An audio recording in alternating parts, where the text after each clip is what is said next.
What's up, everybody? Welcome back to another segment episode. On account of, I got one of those things today that, you know, people declare their undying love for each other. Fucking, what do you call those things? Oh, that's right, a waste of time. That's right. Yes, I'm cynical. Everybody's in a rush to be miserable. I don't understand it. Anyway, on to some comics this week. We finally got Willpower in the...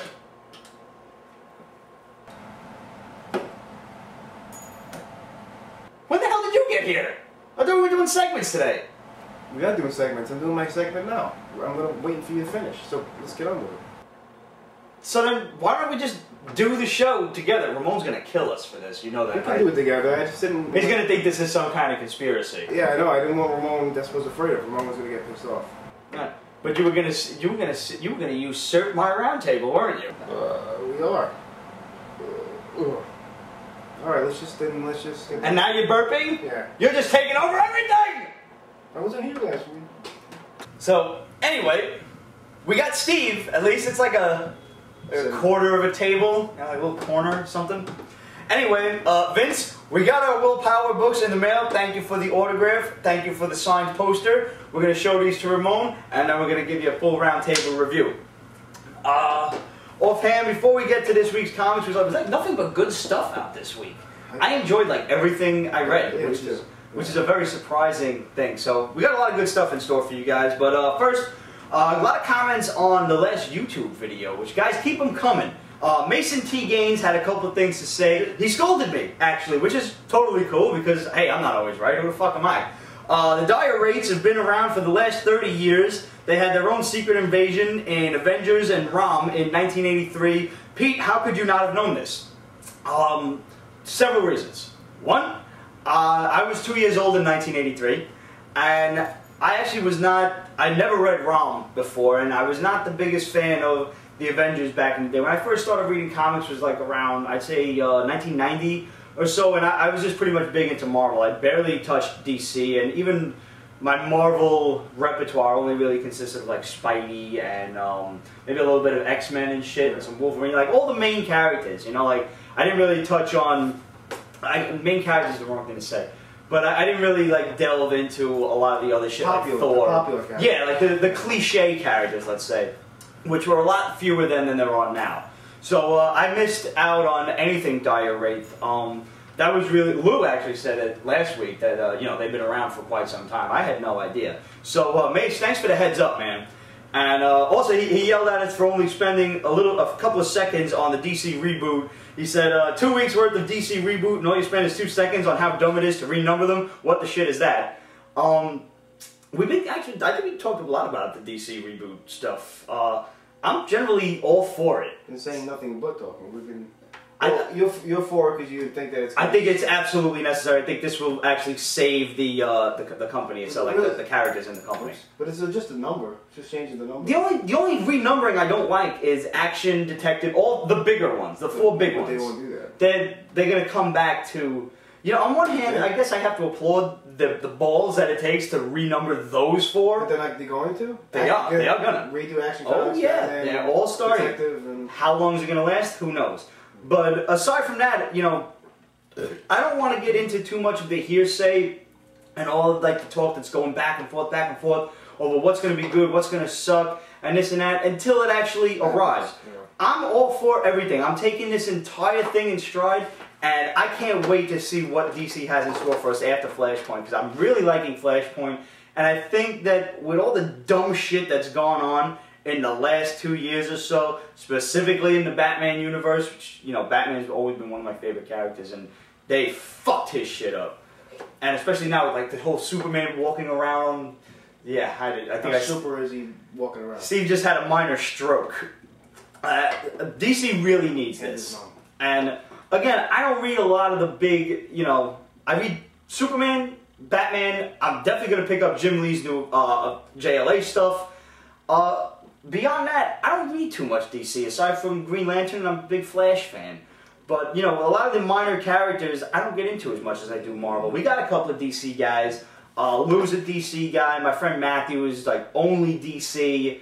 So, and Ramon reads fucking everything. Ramon knows some people who live in DC. I think so. So, like I said, I want to wait and see where it goes before I really cast my opinion. I don't like to do that beforehand. Mr. Rob K270 has said, talking about the collection and everything, said comic drawers are easier to stack and they look more organized. I'm pretty sure that's what I got. Here's a quick picture of, you know, my comic collection as it stands right now, messy as though it may be. And I'm pretty sure those are the comic drawers that you mean, Rob K. But if you have something different in mind, feel free to like email us a picture so that way I know like what you're talking about. You know how to get in touch with us. It's questions@Pete'sBasement.com, Facebook.com/Pete'sBasement, and Twitter. Follow us on Twitter. Yeah, those balloons are really here. That's not digital. They actually appear and disappear. Pretty cool, right? Pretty cool. I thought comic drawers were like underwear with Spider-Man on it. I had those when I was a kid. You know, when you were a kid. I grew out of them, fortunately. Come on, man. I ain't starving. What can I tell you? And on our Facebook, Nancy Gonzalez, that's right, yeah, a girl wrote to us on Facebook and asked us what's up with Lady Mechanika. Yeah. So we're really hoping it comes back. It's supposed to, I seen a couple of previews for issue 2. Like, issue 1 dropped how long ago? Story was great. The artwork is phenomenal. If you're into steampunk, this is definitely the book for you. I started picking it up just because Joe Benitez, I love his artwork. And just the whole concept of like a half cyborg girl in like, in that time, yeah. It's just great, yeah. What was it, like early 1900s, like kind of late 1800s, I think? 19th century. Wait. It is 19th century, right? No. Either way, it's fucking awesome. 19th century, 18th. It's definitely pre-industrial America. At least early, and I think that's like the concept of it, is in fact pre-industrial, and meanwhile this girl's a machine. Yeah. Was it America or was they place in England, I thought? I always kind of default to America. No. They had good teeth, so I'm going to say it was American. I gotta go back. I'll go back. Nancy, I'll go back and I'll... yeah. But either way, we're really kind of waiting impatiently for Lady Mechanika to drop back on the scenes. And our friend Heather Murphy wrote to us and asked us, you know, it's another girl, guys. What new comics can I jump onto? First of all, Lady Mechanika is great, you know, for girls to start reading. There's an issue 0 that came out like a year ago. You can definitely eBay that for like maybe $3 or $4. It ain't expensive at this point. There's a lot of new stuff out, Heather, that's really been good. And one thing, this was one of my books of the week, because like I said, we had a lot of good stuff this week. Kirby Genesis #1 delivered the 1-2 punch. 0 came out a while back, maybe 2 weeks ago or so, and that was just a jab, and man, this was the right cross that I was waiting for. Dynamite has been hyping this book in every one of its books. Like the ad page is always a page, 2 pages long. Kirby Genesis, Kirby Genesis. And I'm sitting there like, this shit better deliver. And it does. It really does. The artwork is phenomenal. This kid looks like the fucking Herbie kid from She's Out of My League. I don't remember the kid's name, but there it is. They look exactly alike. So you can tell, I think the guy uses photo reference. Probably a model, yeah. It seems to be a trend for flipping to like really cartoony artwork for flashbacks, which I'm totally cool with. And suddenly these big old like super beings appear in the sky over Minneapolis and everybody's staring at them. And this just sets off a snowball downhill of other super beings arriving on Earth, and everybody's like, what the fuck is going on? And like I said, the thing I really like about this is it presents a whole new world that's just starting out. And whereas these characters can probably branch off into their own books at some point, which I'm sure Dynamite's going to do, this is a fantastic starting point to see which of these characters you might like, how they interact with each other, and it's just an absolutely refreshing start for something. I'm going to go out on a limb and make a personal recommendation to our friend Captain Sweatpants. You should probably check this out, because I'd really like to hear your opinion on this, buddy. I did. What did you think of it? You read it, right? It was good. Yeah, it was. I was reluctant because there have been things that Alex Ross has written in the past that was like iffy. You know, his artwork is always great, but I don't think he had. It wasn't written by him. I think he had like a hand in plotting it. And right, but he didn't write the actual dialogue in the story. But it's really good. We said it in about the 0 issue. Some of these books, all the characters were designed by Jack Kirby, and whether all of these characters saw publication is a different story. Some of them did, some of them didn't, and some of these publications were so obscure you know, these were 1970s stuff that probably just, you know, sat on a rack somewhere and are now sitting in a quarter bin that most people don't even know about. And they just like took all of these characters and ran with them. They just wrote a concept for them, which is, it's so awesome. And I can't wait to see what issue 2 Well, brings. like you said, I like the fact that it's new characters in a new world. You know, but very at the same time, it's new characters in our world, but the way that they're dressed, especially this dude here, his name is Sundance. Look at this outfit and tell me if this doesn't scream 1960s Marvel. Yeah. Look at those fucking boxer briefs. Jack Kirby. Yeah, and that's what's so. I think that's what's so fantastic about it, is it's so 1960s era reminiscent. Like I love the smell of the Silver Age. I really do. I buy an old book. I sit there like, it's great. So absolutely, guys. Jump on Kirby Genesis and please let us know what you think. Let us know if you're as happy with it as we are. Where's Grodd? Grodd was very good. I don't see how it has any bearing on Flashpoint. It was pretty much just a one-shot to show what's happening with Gorilla Grodd. That's it. There's no other reason for it. He needs to prove that he's still the king or something? But he doesn't even want to be... It's like he became the king, he conquered everyone, and now he's bored. Right, yeah. If I can quote Alan Rickman in Die Hard, and Alexander looked out upon the breadth of his domain and wept, for there were no more worlds to conquer. Right, that's what it seems like he's at a stalemate, so to speak. So, but it was a good story. It was an absolutely cool story. He killed Gorilla Man. He fucking everybody's serving Grodd. All the the gorilla like renounced his human side, and Gorilla Man wanted to serve Grodd, and then Grodd winds up sparring with him in the ring and tears his head off. And he's like, whoever finds out, whoever tells me who let this human into my tribe, kill them. Will be eviscerated. Wonder Woman was cool, and it pretty much proved early on that I was right about Aquaman's brother being a scumbag. Right, right. But what I don't understand about this now is, was it Wonder Woman's cousin or whoever, Artemis, set the whole shit up, along with Aquaman's brother, whose name escapes me at the very moment, Tull or something? Aqua Uncle. Let's go with that, yeah. Aqua Bro. And anyway, they set this whole thing up to start a war between Atlantis and Themyscira. Why? Like, you know your sisters and your kin are going to die in this war. Why are you setting it up? What do you hope to gain? And I guess they'll tell us that in the next 2 issues before Flashpoint comes to an end. The profiles aren't that great. The straight-on shots of faces are good. Mm-hmm. And the coloring is good. I like the scene in the beginning when Diana leaves Themyscira and then she's attacked by a kraken. Aquaman saves her, which like then they fall in love and then they're gonna get married and whatnot.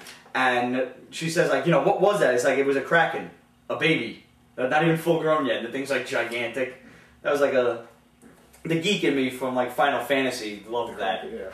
And then basically the Amazons and this rebel faction from Atlantis plot to kill Diana, but her mother pushes her out of the way, and Hippolyta takes the spear in the chest. She dies, and then hey, it's war with Atlantis time. That was it. I just watched the movie about a month ago. The Wonder Woman movie? Yeah. Fucking awesome, right? Yeah. That animated film, that was not for kids. There's blood and tit jokes everywhere. That was a good movie though, man. Yeah. That was probably my favorite DC movie, I think. Flashpoint Legion of Doom, I was really looking forward to this, and first of all, the Legion of Doom compound that we're used to seeing from like the Super Friends is just a metahuman prison. Well, actually, it's just a prison for supervillains, meta or not, and the metahumans have these like containment collars, a la X-Men Genosha type shit, and that keep them like sedated or whatever. And Heatwave is the star of the show. He wants to break out of prison and go kill. First of all, it was really weird how he killed half of Firestorm because he wanted to be Firestorm. I didn't understand. I didn't understand a word of that. Like Heatwave's concept is he's like a pyromaniac. He's obsessed with fire. And he figures he sees this guy, Firestorm, who is made of fire.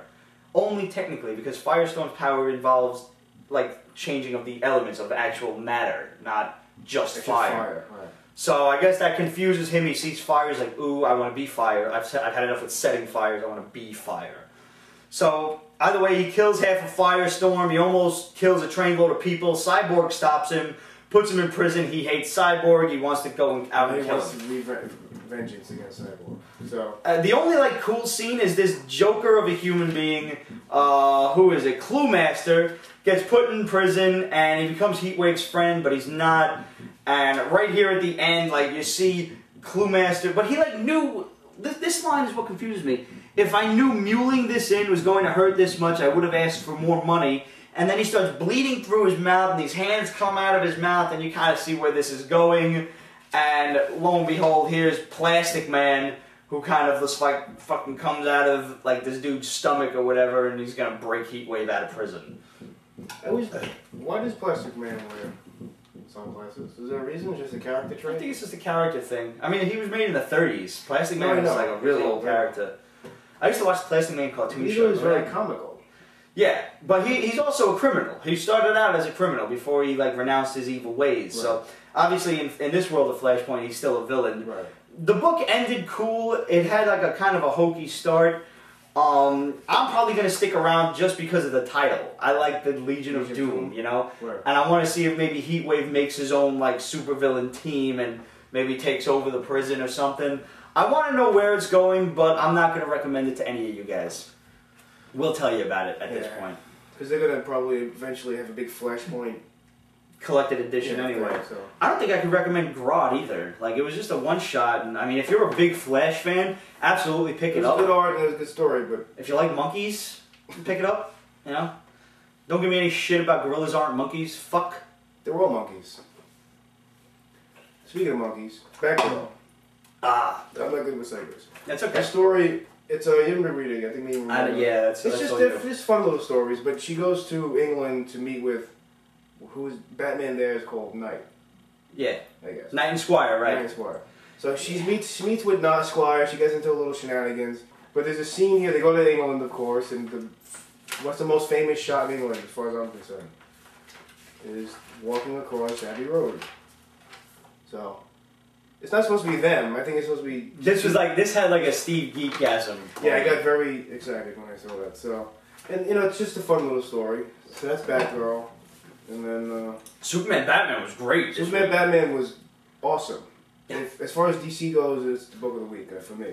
It's been a while since like Superman Batman really delivered I stopped picking it up for a while, and then I went What made you get this one?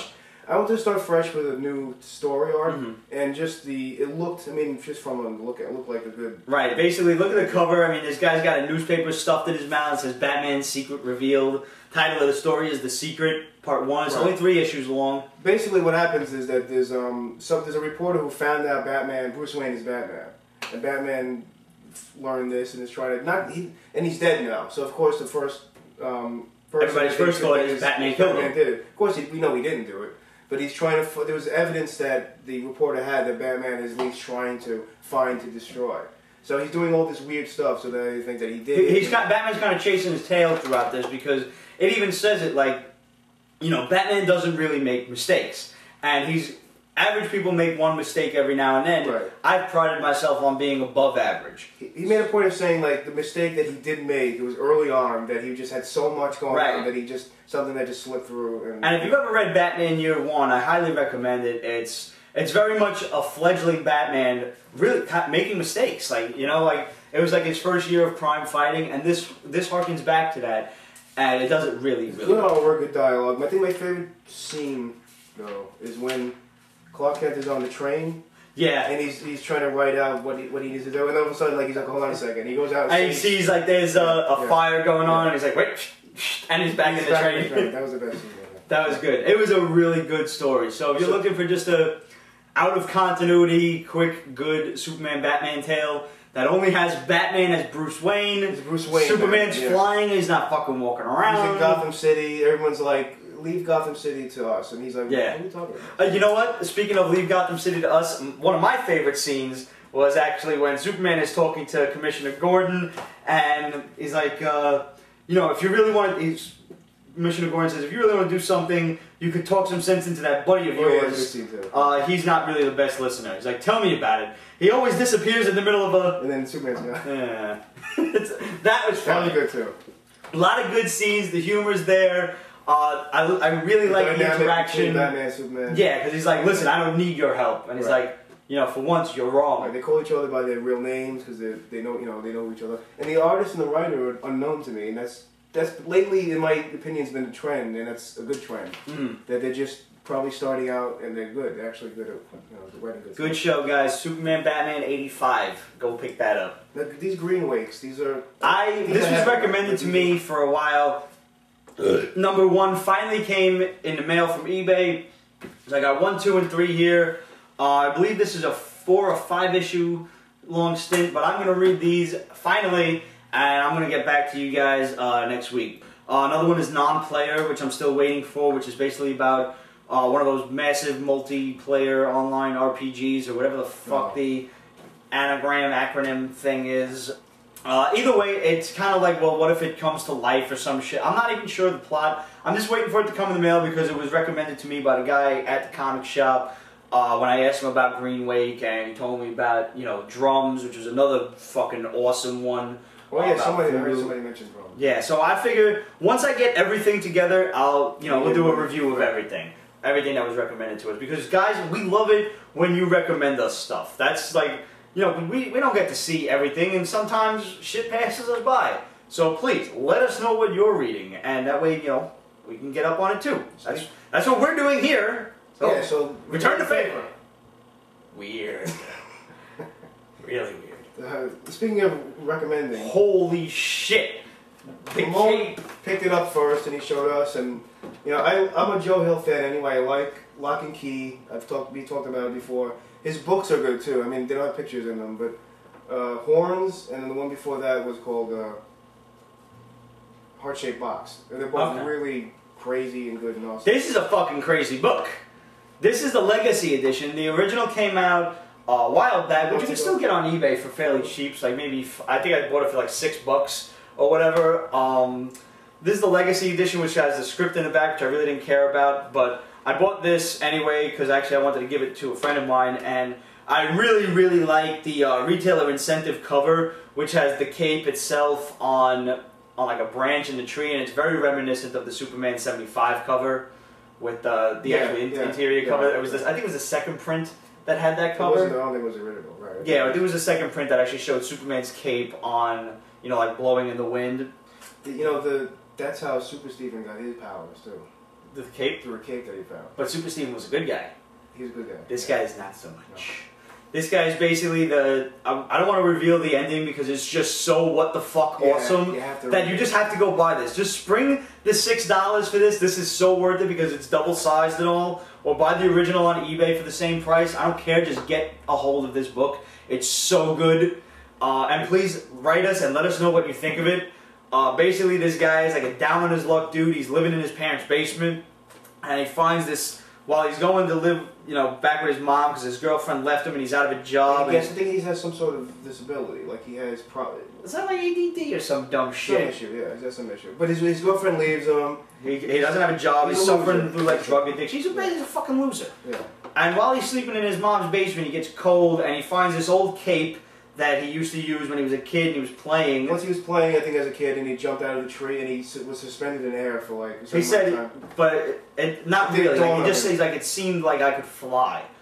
So he puts the cape on as a blanket and he wakes up the next day and he's floating 6 feet above the ground. He's like, holy shit. I don't think there's an explanation as to why. No, not yet. It's not necessary at this point. Yeah. It's really this is actually leading into they're starting a 4-issue mini about this character. I don't even think it needs that. This book is good in and of itself on its own. And you even though want more, you want to see. You do want more, but at the same time, I don't want more because I'm afraid it's going to. No, but it'll be good. Because Joe Hill, he's good. All right, I'm going to hold you to that. Yeah. And if not, I'm going to punch you, and I'm going to find him and punch him. Joe Hill? Yeah. Okay, you'll find because he looks just like his father, so you'll find him. The cape, awesome. Or cape, as they say in France. No, they don't. They don't? No. Robert Bloch's That Hellbound Train. This was really good, I a gotta say. sleeper hit from IDW. Basically, this kid, his father works on the rail lines, and every day, like his father's like kind of the night watchman type of thing, and every day at midnight, the Hellbound train rolls by, and the kid says, "Well, Daddy, what's that?" He says, "Oh, son, you don't want to go near that. That's the Hellbound train." He's like, "Well, what? You know, what's that?" He's like, "Piloted by the devil himself, taking lost souls to hell." So you first assume that it's some sort of like, you know, boogeyman or like a story that just people tell their kids to, right. You know. And then the father gets run over by the Hellbound train one night because his father's a big drinker because his wife left him. And then the kid grows up, and the kid kind of led a life of utter delinquency. Lived in an orphanage, you know, the usual... Stole hubcaps and shit. You know, it seems like it takes place in the 30s. Or like, yeah, sometimes. It's definitely not modern, for sure. And then finally at the end, what does he say exactly? I'd sell my soul to the devil for a better life than this. And then what comes out of nowhere? The train. But the train. And the kid says, that's not even where the tracks were. Like, the tracks don't run here. Meanwhile, the train's in front of them. And then this creepy old dude gets out, and there's a great interaction between him and this creepy conductor. He says, "Good evening, Mr. Conductor." And he says, "Good evening, Martin. How do you know my name?" "Well, you know, you're the conductor, aren't you?" And this is the part I like. It's like, "To you I am. Other people with different roles in life see me in other ways." So it's like, and basically he makes a deal with the devil to, he'll go on the train when the time is right, but in return, he wants a stopwatch from the devil that will allow him to stop time once. Only once, whenever he wants. So, the book's only 3 issues long. Which is good. I was just going to say, it's not... They're not going to drag it out to a big thing. It seems like it's going to have a beginning, a middle, and end. Yeah, and it's just going to be very straightforward, because that's the way this first issue was. Basically, he tells the devil, like, well, listen, you know, if I stop time, that means I'll never die. So, you know, it is what it is. And the devil's like, well, you're a shrewd one. We'll see what happens.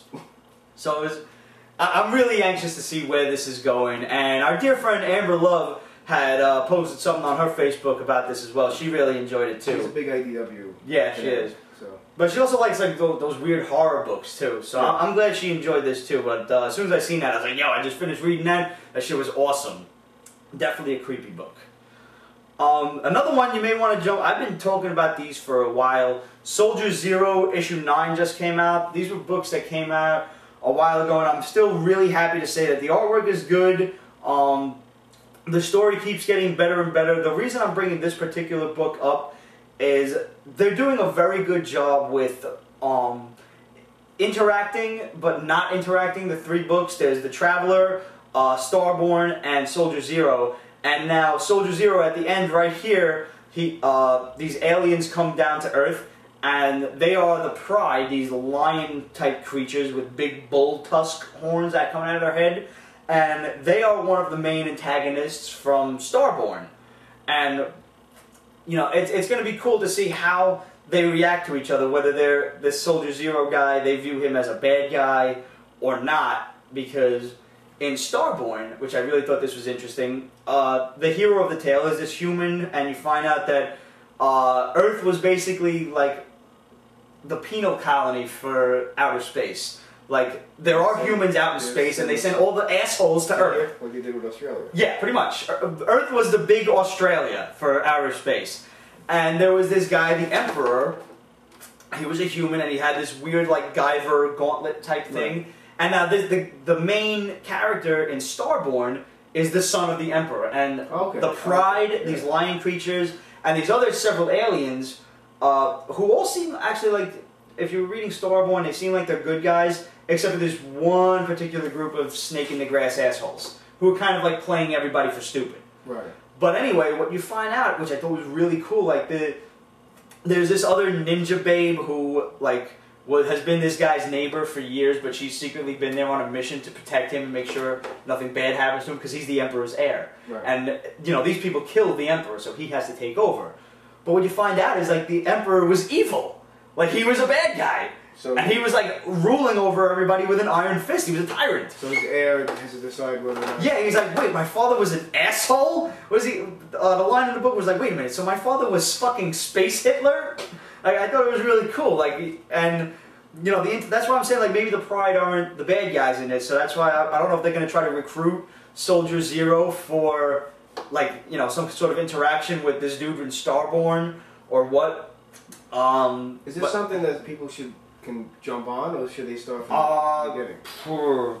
It might be a little convoluted to jump on now. That's the one thing. Like the further in these books go, the harder it's going to be to jump on. Especially now because they're making a very Stan Lee-esque world here, where everything touches everything else, just like Stan Lee's Marvel books did back in the '60s. So, and I really like the fact like they're not doing what was it Avatar that was releasing Wolf and. The other two was I can't remember the name. The Grim Ghost and fucking ULF Wolf. Yeah, it was WULF. There's Wolf, Grim Ghost, and Phoenix. And they're already planning like a company-wide crossover in like another 2 months. The books come out every 2 months, so that's way too fast. There's not even word of some sort of big crossover event or anything. Because it crosses over enough a little bit. Right, it's the subtleties that I'm really enjoying. It's the little pieces that like, oh hey, those are from that book. You get another perspective. Yeah. An event that happened in another story. I like that kind of stuff. So I would say pick these up in trade. I think they're absolutely worth it. I have thoroughly enjoyed all three of these books that Boom Studios have been coming out with. And I'm going to continue to keep you guys up to date until you guys all write to me and tell me stop that shit. We don't like it. So which will happen. Eventually. Uncanny X-Men 538. This ended was it Croon? You haven't been reading this. I haven't really read Uncanny at all. The Croon of Break World. It's a different universe. But basically, what happens is the story ends and the artwork. I mean, it's the Dodsons. So. I like that. I'm gonna look up some more. I have to look up some Dodson art and put it up because it's, I've always liked it, but it's just like this. Look, that's just great. This artwork. He is really. The inking is great too. But basically, because she was an issue where she was only Kitty Pryde was only she couldn't. She was only phased. Yeah, she was only phased. That was because of all that time stemming from I think it was Astonishing X-Men, when she was on the Magic Bullet and flying around. That's she's not only phased anymore. That's fixed. Okay. So, but there was I think this guy injected Colossus, I think Wolverine with the thing that takes away the powers. Okay. But it's not permanent, obviously. So it's not back. But the storyline ended, so I don't know what's going to happen. Aren't they canceling Uncanny? They are canceling. I'm not sure what number it was. Ramon would probably know. I'm assuming because like at the end of the story is ending. I can't believe they're canceling Uncanny. Actually, they gave these Croon peoples like their own little neighborhood in Utopia. No, in San Francisco, like with their own little ghetto, I guess. But this says the next issue is conclusion. Oh no, maybe this is conclusion. This is the conclusion. So I don't know if they're gonna have like a filler issue. Right. And then maybe 540 will be it. Yeah, 538 seems like a weird number to end it. They're probably gonna have a filler issue, and I think actually the next issue is like a swimsuit thing. Well, it does say next issue, so. Yeah. So I don't know what the next one will probably be a one-shot thing. Then 540. I can't believe the ending. It's a great Psylocke on the cover too. So yeah, Psylocke. There's a shot where you think they're all alone. It's just Kitty Pryde and Colossus, and then I don't know where it is, but yeah, like this shot was good. That is nice. He turns around, they're all like back up. Namor and Storm. You ever notice how Namor looks like a skinny Amazo? He does, yeah, or vice versa. Right? Yeah. Amazo he was like the prison guard in the Legion of Doom. We'll have to do that, a comparison of the character from DC and the character where they look very similar. And in conclusion, we have X-Men 13. Book of the Week, like I said, the Superman Batman was Book of the Week for DC, but this overall was Book of the Week, X-Men 13. I had to text Pete right after I read it, because it was just so good. I like the aspect of them contacting Magneto when he was still with the Hellfire Club? The Brotherhood of Evil. Brotherhood of Evil, right. And then like then they contact. I think they would contact Professor X first, and he turned them down, obviously. Right. So then they went to the next best thing. It's like we need a leader for mutant kind. And at that point in time, he was evil. He was a villain. So he's like, okay, I'll think of it. So there's really two stories going on where you have to find out how the X-Men dealt with the evolutionaries in the first place, right, and how they're going to deal with them now. Because the last time, basically all you know is that in one way, shape, or form, it seems like Jean Grey, and possibly with the help of Emma Frost, wiped everybody's mind of all of this. They don't remember the evolutionaries except for Cyclops. Right. And he's having like flashbacks. Right. But I think because at that point, Professor X would have been because what the evolutionaries do is they can seek out humans and switch off, I guess, the DNA. And the DNA and kill them all. So, but in order to do that, you need to use Cerebro, and you need to be powerful enough to do that. And they say Professor X is the only one that can do that. He's like, well, he's not the only mutant that has telepathy. And so Emma Frost, obviously, is a very powerful one, too. But at that point in time, she's... nuts. Insane, yeah. So, and she's young. She's like her parents put her in an insane asylum because they didn't understand her power and everything. So, but it's really good. I don't know. It is. And when they go flashback, they have them in their old costumes and everything, and Jean Grey's it's well done. It's well thought out. And Beast is trying to figure out how to counter the. It's just really good. It's a fun X-Men story, and it's been a long time since I've been able to say that. I don't read X-Men too much. I'll jump on here and there for a story or not, but. I don't know who these people. You asked me who these people are. Yeah, the last page of the book really confused me. There's this woman with like an eel thing coming out of her tongue that's like biting one of the cuckoos, and then there's this guy who looks weird, like Cyclops or something. I'm not sure if that's his tongue sticking out of his mouth or if it's a earpiece or if he ate the flesh. I don't know what's happening there. If any of you guys know what the fuck is going on the last page of X-Men 13, please write to us. And let us know. That's a good shot. I'm hoping Ramon comic book isn't sticky after seeing that. Yeah. And on that note, we turn you over to the big guy himself to see what he has to say. And we'll see you guys next week, right? Yeah. Back next week. It's another segment week.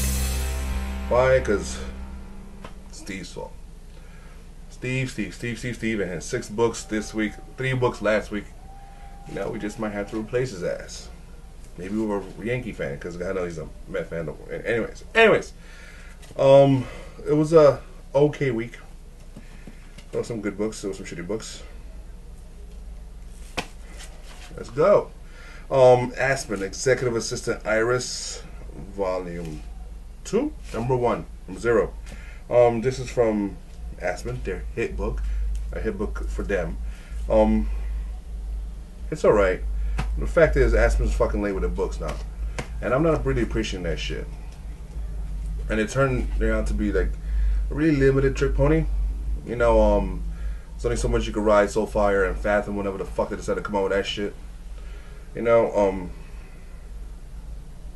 I might hear shit for this, but Michael Turner died. Move the fuck on. Seriously. I like your shit, but if you're gonna be fucking late, then, you know, just sell your company to Image and, you know, join the rest of the late group. Conan, Number 1, Island of No Return. Conan is pretty much just minis now. That's fine with me. And why is it fine with me? Because it's fucking good. That's why. Good mini stories, no long shit, no drama. Just Conan over here, Conan over there. Conan's not a complicated character. You're not gonna fuck it up. You're not. This is some good shit. Can't go wrong. DC. Okay. Batgirl number 22. This is the current Batgirl. Stephanie Brown. Not the future Batgirl, which is, you know, Barbara Gordon. And, you know, I don't know how that's gonna happen, but let's not don't get me started on that, because I'm gonna be real agitated and I'm not having a good day as it is. This is her in London. This is her being sent on assignment by Batman, Bruce Wayne Batman. I had to explain that now, but by September I'm gonna not have to explain that. Anyways, Batman Incorporated business and stuff like that, and it's just a regular single standalone issue, and it's fucking DC's giving up on the characters. That's what I think it is. You know, yeah, you put yourself in a fucking hole, dig your way out, motherfuckers. No, let's do a fucking reboot. And next we have Batman 711. See that number? 711? How many fucking decades did it take to get there? Nah. One's coming around soon. And what they do, they have, I almost call him Scarface. Why? Because the nigga's ugly. Two-Face and Riddler, gang war, Falcons. You know, maybe if you stop using the same fucking ideas, you wouldn't have to reboot and shit. You know what I'm saying? Shit. Okay, Vertigo. One of the few good things associated with DC right now. I'm kind of bitter, right? Kind of bitter. Cinderella, Fables Are Forever, number 5. Fantastic. If you're not picking this up, you fucked up. Wait till the trade comes out and pick it up. Pick up the first trade. This is the second one. Good shit. Really, really good shit. I love it. Dorothy's in this, and Dorothy's assassin for hire, a mercenary, if you will. Yeah, Dorothy. Red Slippers Dorothy. Gangster. We have the Flashpoint books. Flashpoint, Deadman and the Flying Graysons, number 1. It was okay. It was alright. I think it should have been a one-shot, but it's 3. It's not really that important. Here we have a good one, but it's a one-shot, of course. Flashpoint, Grodd of War. Damn. Grodd controls Africa. Everybody, he doesn't feel satisfied because, you know, it's only Africa. And, well, by the end of this book, he does some fucked up shit and he decides to invade Europe. Damn. Here's another good one that isn't a one-shot. Flashpoint, Legion of Doom. Damn. They totally twist around the whole Legion of Doom and their headquarters, and I recommend this one. I really do. Here's one that's pretty much essential, if you will, which explains what happened between Aquaman and Wonder Woman. Flashpoint, Wonder Woman, and the Furies. And I recommend it. It's good, and it's kind of necessary. So it's like 2 for 1. So it's like, hey, I want out something. Go me. All right. Legion of Superheroes number 14. This is volume 6, I believe. But as we all know, it's getting rebooted. What does that mean? Volume 7. So what does this mean? I'm picking up something that's gonna get fucking rebooted. Now, the reboot doesn't exactly mean everything's gonna be gone in history and shit, but it's just gonna start again in the first issue, which means I'm gonna have to put up with another fucking first issue, kind of explaining their origins and shit and their powers of every 52 one issues of people I already fucking know the origin of. Motherfuckers. Power Girl number 25, who isn't even getting a reboot from what I know of so far. I've seen all 52 covers. I posted them on Facebook. They're doing the women wrong. Where the fuck are they? Well, Zatanna's going, I think, into Justice League Dark. Supergirl's around, but you know she's like a bitchy Kryptonian teenager. You know, human issues. That's it. I don't know what other female groups are there. Escapes my mind. Every other female I see is in a group. There's no Gotham City Sirens was canceled. Catwoman's getting her own book, but that's done before and it fucking sucks. It just sucks. Anyways, Power Girl number 25, great book, funny, interesting. It's not a standalone. It's a continuation of a story that started last month, number 24. But it's good and the cover's hilarious. She's taking a lightning shot in the tit. Lightning tits. Super tits. Makes the nigga feel good. Makes the nigga forget about reboot. Alright, here's what I would have argued would have been the book of the week, but something else happened that just, it was perfect for this week for me. Anyways, Northlanders number 41, single issue story, Thor's daughter. We all know how I feel about Thor, favorite character. Hello. And like Vikings and historical comic books ish things. It's just, pick this up. If you're not picking this up, you're hurting my feelings. You're hurting Ramon's feelings. You don't want to hurt the Pink Hulk's feelings. Just saying. Pick this book up. You'll be pleasantly pleased. Just try it. Let me know what you think. Go ahead. Try it. 41. Northlanders. And we have Dynamite. Kirby Genesis, number 1. I actually liked it. I was expecting shit, but I actually like it. I think a lot might be going on. I don't know everything about the Kirby universe and everything, but I like it.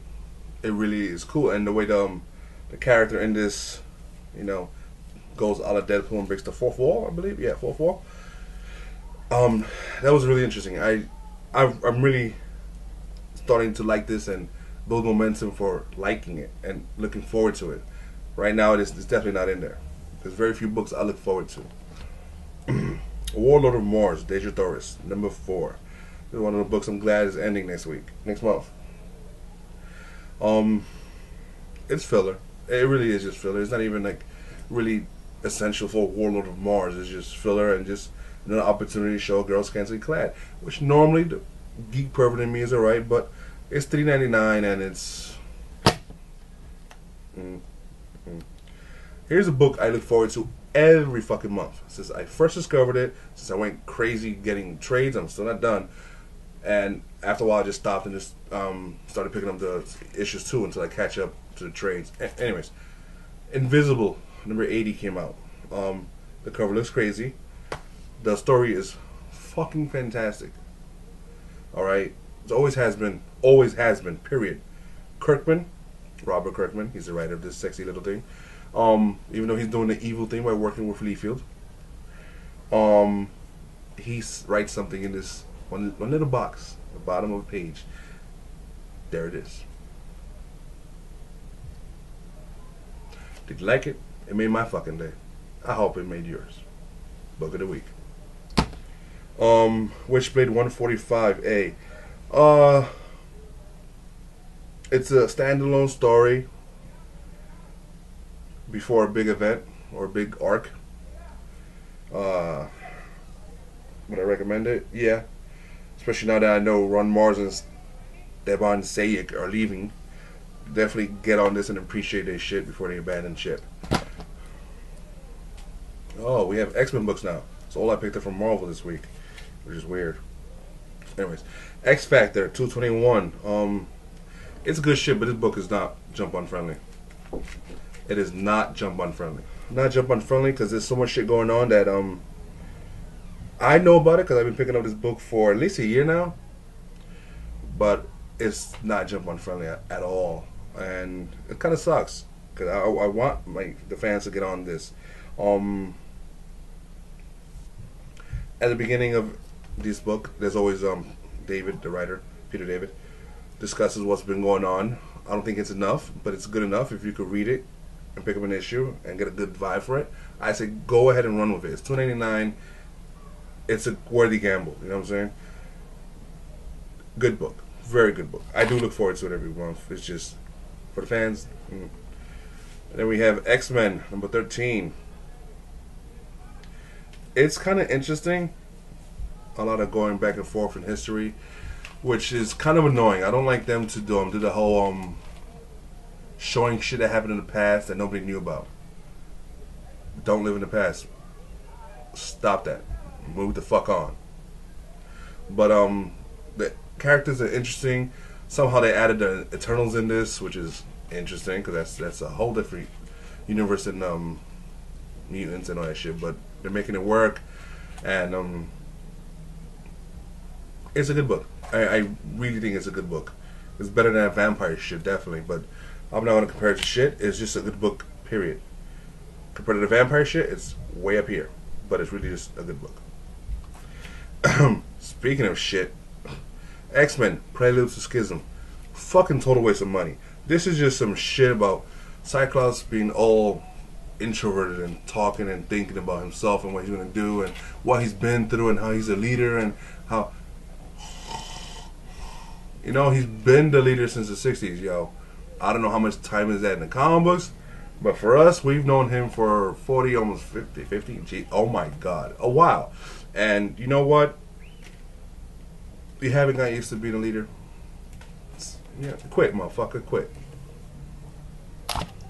Then we have Uncanny X-Men, which is finishing up or tying up the whole story arc started by, I believe, Josh Whedon way back when. I think Astonishing X-Men was it? Amazing. Anyways, where Kitty Pryde, you know, could only stays intangible all the times, and the whole other planet, break world, and all that. Just wraps it up. It was alright. I think that should have been left the fuck alone, but I think people were curious and it was a success, that first story arc anyways, and they ran with it. That's it. Those are my reviews. I'm out. I don't know what comes out next week. I'll see you next week. Pause.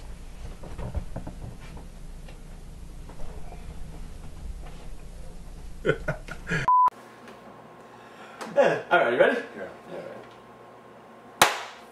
Oh, color card.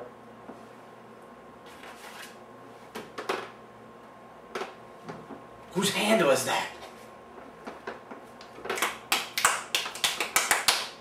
Hello, love!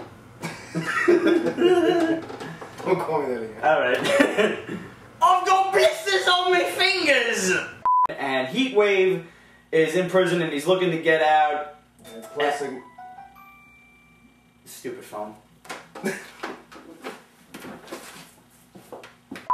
It's good shit, but this book is not jump on friendly. It is not jump on friendly. What? I didn't go through what Bobby just called. Mommy said yes. So I called her friend. Okay. Alright. Sorry. Stop. Go. We're just gonna wait for Ramon, and then we're gonna give you another review.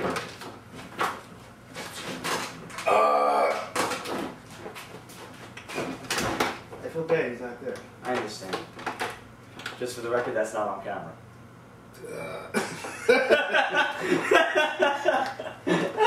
Perhaps we should start that again. I think so. That has to go in. I keep forgetting we don't have our usual set. Alright, here we go.